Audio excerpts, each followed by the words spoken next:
Hi students, welcome to NADAR'S Voice YouTube channel. Students, last class we discussed the equations of motion of freely falling body. Today we are going to discuss uniform circular motion. Students, what is meant by uniform circular motion? When an object is moving with a constant speed along a circular path is called uniform circular motion. When an object is moving with a constant speed along a circular path is called uniform circular motion. The object moving with a constant velocity along a circular path is called a uniform circular motion. Students, you can understand that concept of uniform circular motion by using this activity. Take a piece of thread and tie a small piece of stone at one end of its end. Rotate the stone to describe a circular path with a constant speed by holding the thread at the other end. Now release the thread and let the stone go. Students, can you tell the direction in which the stone moves after it is released? If you carefully observe, on being released the stone moves along a straight line that is tangential to the circular path. This is because once the stone is released, it continues to move along the direction it has been moving at that instant. Okay students, when the stone is released, it means it is produced a motion like a straight line that is a tangential to the circular motion, that is a tangential to the circular path. Because once the stone is released, it continue the motion along the direction. So it is moves straight line that is tangential to the circular path. This shows that the direction of motion changes at every point when the stone was moving along the circular path. Okay, from the concept we can also understand when the stone moving in a circular path, at every point the direction of the motion is changes when the stone moving in a circular path. Okay, at every point the direction is changes, so only it is moves in a circular path.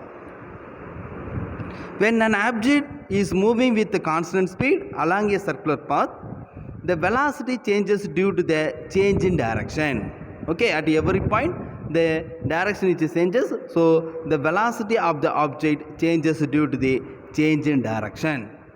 Hence, it is an accelerated motion. For example, revolution of Earth around the Sun, revolution of motion around the Earth, and the tip of the second's hand of a clock are all accelerated motion. From the concept here, we gave some example for the accelerated motion, that is the revolution of Earth around the Sun, the revolution of moon around the earth, and the tip of the second's hand of a clock are all accelerated motion.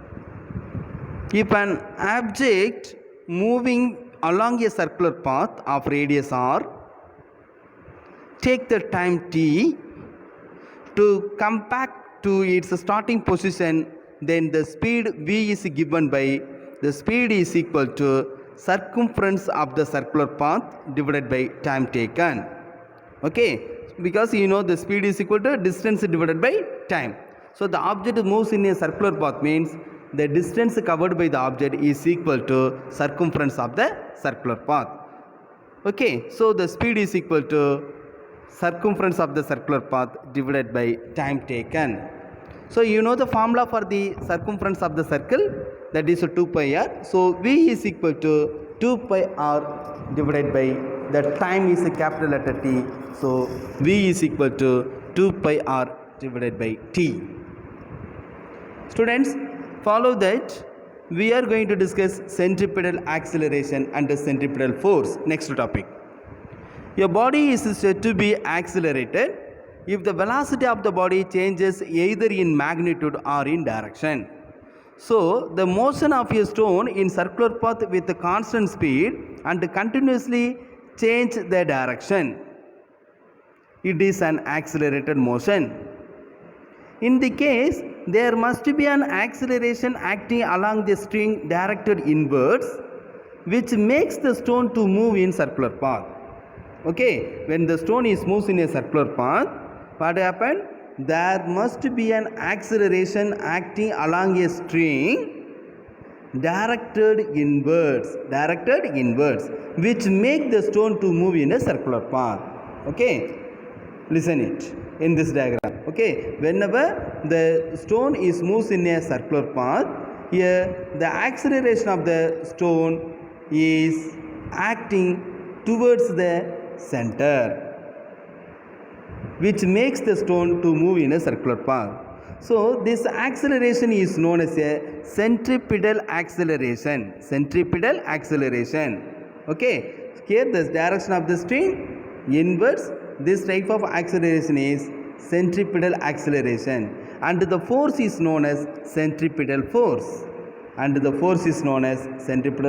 Here on every point, the acceleration of the stone is directed towards the center. This type of acceleration is called centripetal acceleration, and the force of the motion is called centripetal force. The force is called centripetal force. Since the centripetal acceleration is directed radially towards the center of the circle, the centripetal force must act on the object radially towards the center. Okay, let us consider an object of mass m moving along a circular path of radius r with velocity v. Its centripetal acceleration is given by using the formula of A is equal to v square divided by r. Okay, here the centripetal acceleration means that is v square divided by r. Here the magnitude of the centripetal force is given by F is equal to m into A. So we can write F is equal to mass into centripetal acceleration. Here F is equal to mass is m, the acceleration is v square divided by r. So F is equal to mv square divided by r. Students, to understand this equation A is equal to v square divided by r, that is the centripetal acceleration is equal to v square divided by r, I gave one slide to you. Students, we take this is one of the centripetal acceleration. Okay, one of the circular motion of the object. Here this object is moves from this point to this point. It covers the distance, that is the arc length is x, the linear displacement is x. In this point it has a velocity is initial velocity u. Here at the final this point it has a velocity is v, that is a final velocity. You know the centripetal acceleration, when the body is moves in a circular motion, at every point the velocity of the object is changes due to change in direction. Okay, so like this, here this object is moves from this point to this point. It has a displacement is x, that is equal to arc length, and the velocity is changes from the u to v. At the same time, it has a angular displacement is noted by letter theta. And then for the circular motion it has a radius is r. By using this concept, we can calculate the angular displacement. Theta is equal to linear displacement divided by radius.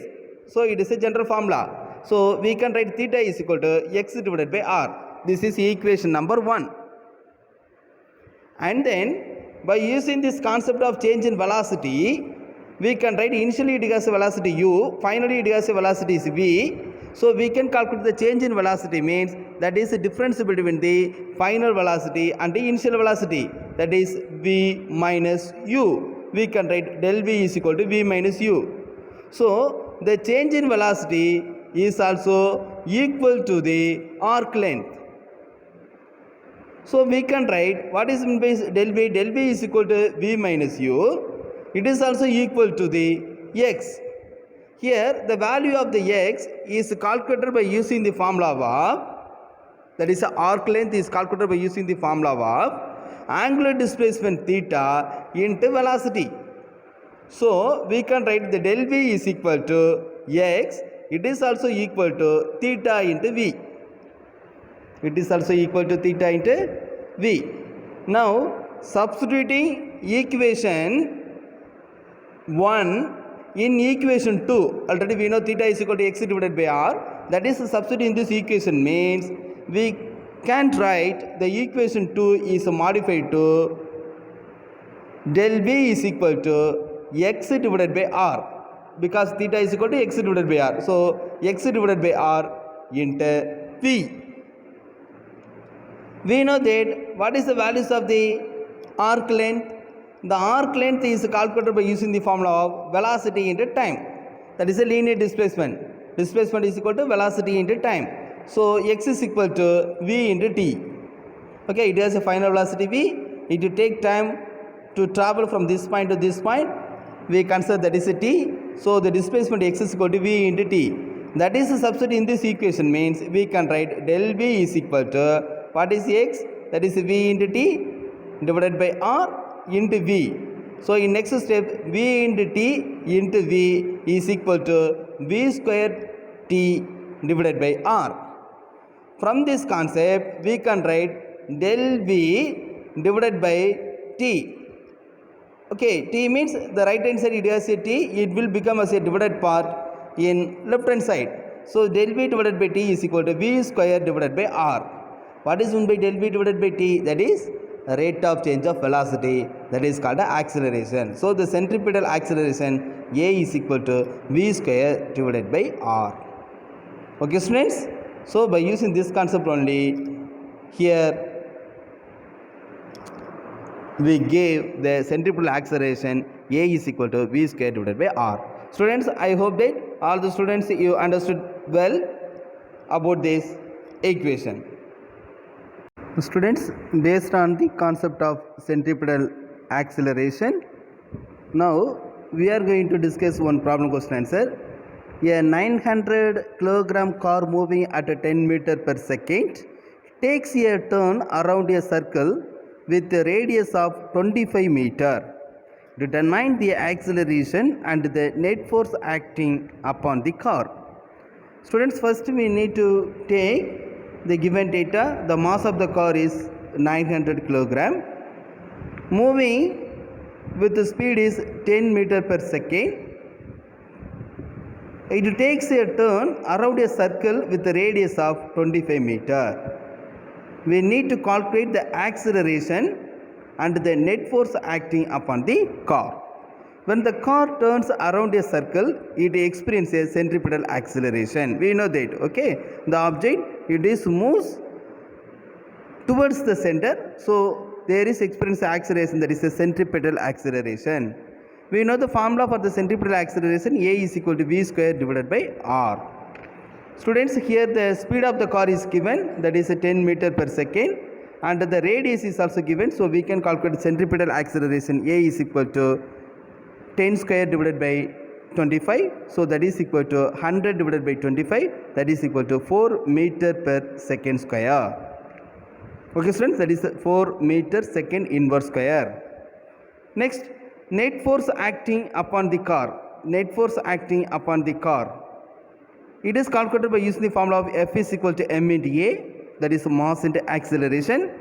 Here the mass of the car is given, already the acceleration of the car is calculated. So we can calculate the net force acting upon the car. F is equal to 900 into 4, that is 3600 Newton. Thank you students. Students, next topic, centrifugal force. Here the centrifugal force, the concept of centrifugal force, it can be understood by using this activity. Take a piece of rope and tie a small stone at one end. Hold the other end of the rope and rotate it such that the stone follow a circular path. Do you experience any pull or push in your hand? In this activity, a pulling force that acts away from the center is experienced. This is called as centrifugal force. Okay, friends. So, at the time of you are rotating the stone with the thread, a pulling force that acts away from the center, this is called centrifugal force. Already we know centripetal force. The force is acting towards the center, that is a centripetal force. Here the force, a pulling force, is acting away from the center. This type of force is called centrifugal force.